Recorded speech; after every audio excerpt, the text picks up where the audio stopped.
Hi everyone, it's Ale here. Today I'm doing my 2022 bullet journal setup.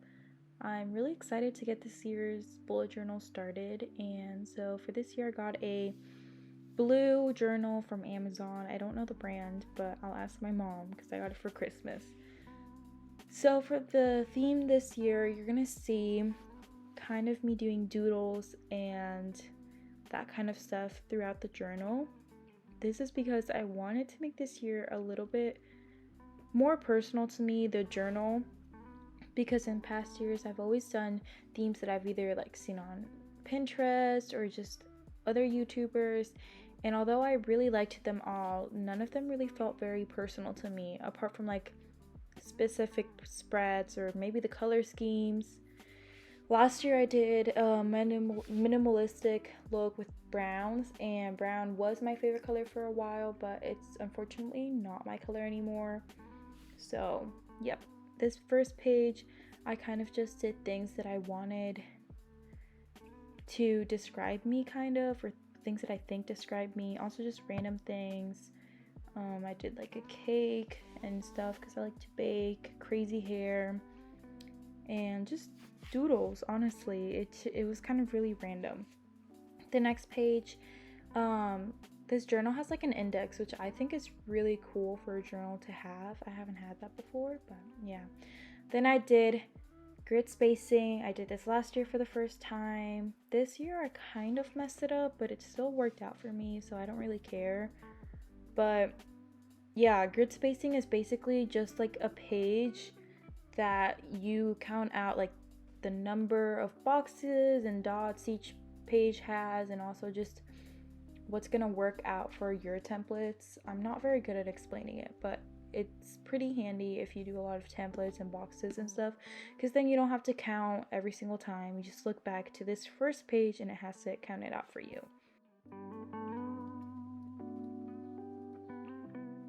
For the font on this page, I pretty much did the fonts I did last year.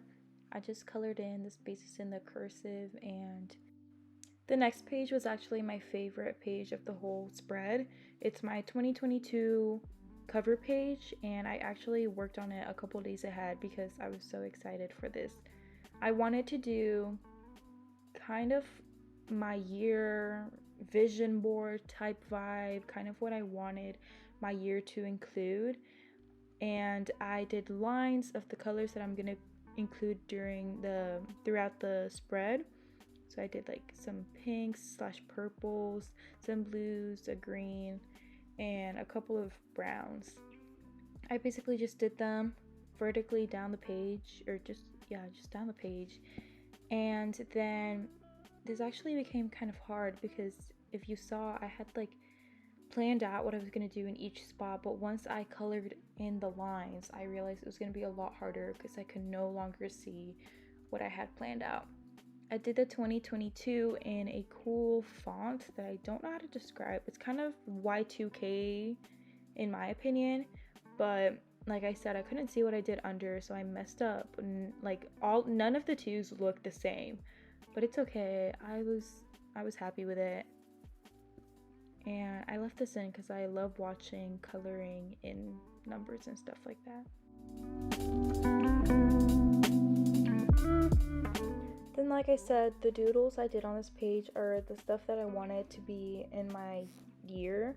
So first off, I did this cool sun vibe. Honestly, this sun doesn't really apply to anything, but to me, it kind of gives off tranquility and calm energy, so I definitely want that in my new year. Then I did some hearts because I want lots of love from friends and family. Then I did a dragonfly because that's my favorite animal, and I also plan on getting a dragonfly tattoo sometime this year. I really like how the dragonfly turned out. I did some smiley faces, and they're melting. This doesn't really have any symbolism or anything. I literally just want to be happy this new year, and I like the look of the melting smiley faces. And even though they're melting, I think they all still look pretty happy. So I also did a money sign because I'm trying to get that bag in 2022. Yep. What else did I do? Oh, I did muscle arm up at the right corner because I want to get strong. I did a gnome because I want to keep expanding gnome knickknacks. I did an eye to be open to new experiences. And then I drew some random people, and these kind of just meaning new people because I want to meet lots of new people in 2022. The next page is my welcome 2022 page. I didn't really do anything with this page, but in my closing of 2021 bullet journal, I did like a farewell to it, and I really like that page, so I want to do one for 2022. And I just write down what I want from this year, what I'm excited about, stuff like that. Then the next page is going to be the goals for 2022 page. This page, I divided my goals into 3 sections in personal, wellness, and conventional goals. The personal is obviously goals that I want for myself as an individual, some goals that I want to work on my character, anything that might be of that sort. Wellness is just goals that apply to my health. And then conventional, I just didn't know what else to name it, but it's just goals that might have to do with like school or money or jobs and stuff like that. That goes in the conventional box. Up at the top by the goals title, I did some design around it just to make it a little bit more personal. Then my next page is my creative space page. I also really like this page. I'm not really a fan of how my word creative turned out. I was trying to do like a funky title with squiggly lines in the name that I saw like somewhere online. I don't even know, but it didn't really turn out that well. Looks alright. And then I did a random like swirly line for some reason. I have no idea. And then the boxes for the creative space, I made them all have like a personal look to themselves. It was all really simple, but I just wanted them each to look a little bit different from the other, just to have that, creative aspect to them, because that's the page. So I did like a squiggly rectangle box and one with dashes, and then the other one just had like another line around it. Each box is its own thing, so I have YouTube, I have gnome knickknacks, and then I have extra.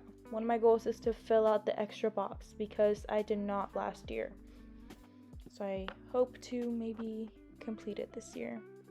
The next page is one of my favorite pages, just in like the aspect of it, because it means that I'll hopefully read a lot of books in 2022, and obviously that's a goal for me because I love reading. It just says books of the year, and this page turned out a lot neater than it did last year. Last year was like a train wreck. This year I created a little bookshelf and actually planned out all the books in the shelves.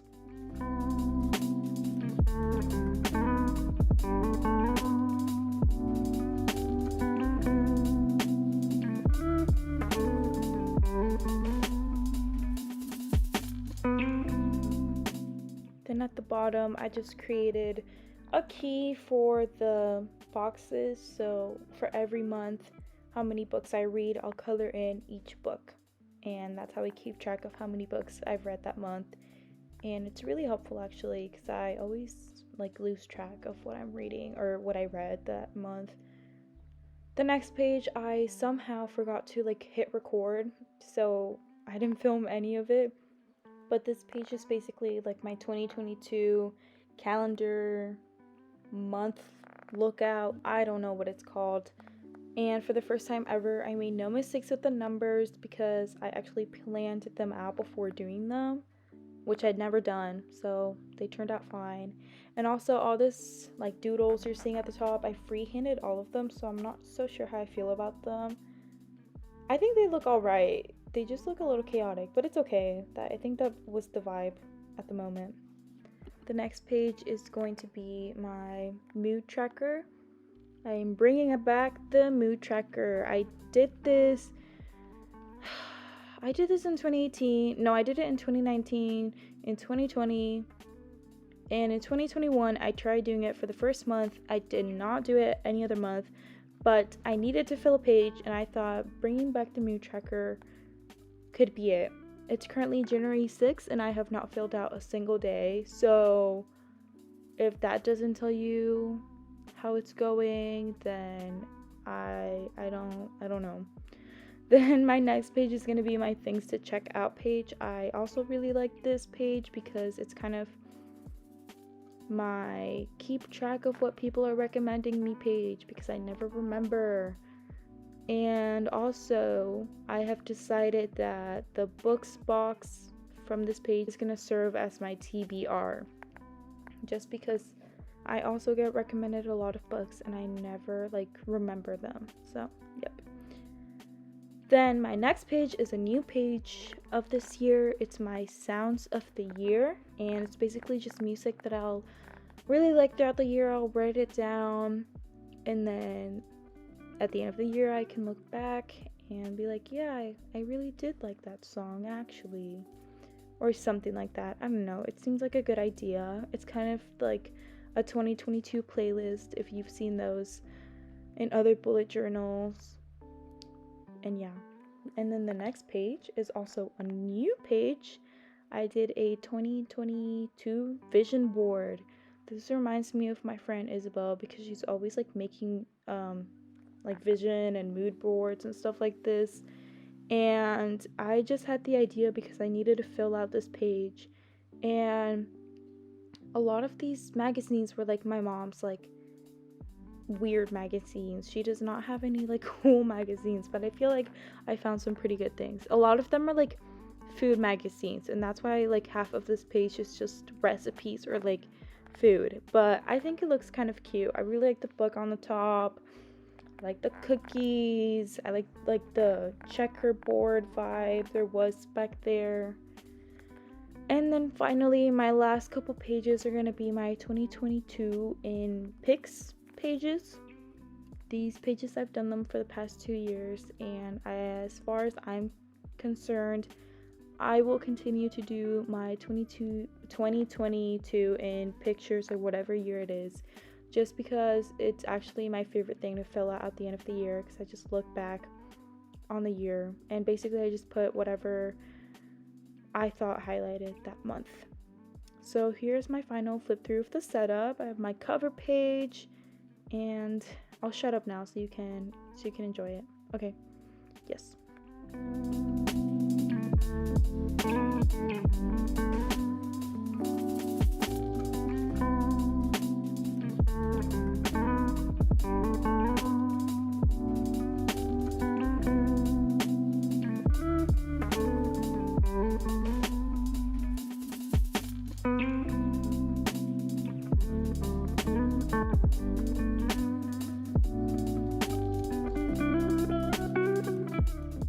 And that about wraps up my 2022 bullet journal. If you enjoyed it, leave it a comment, and I'll see you guys in my next video. Bye.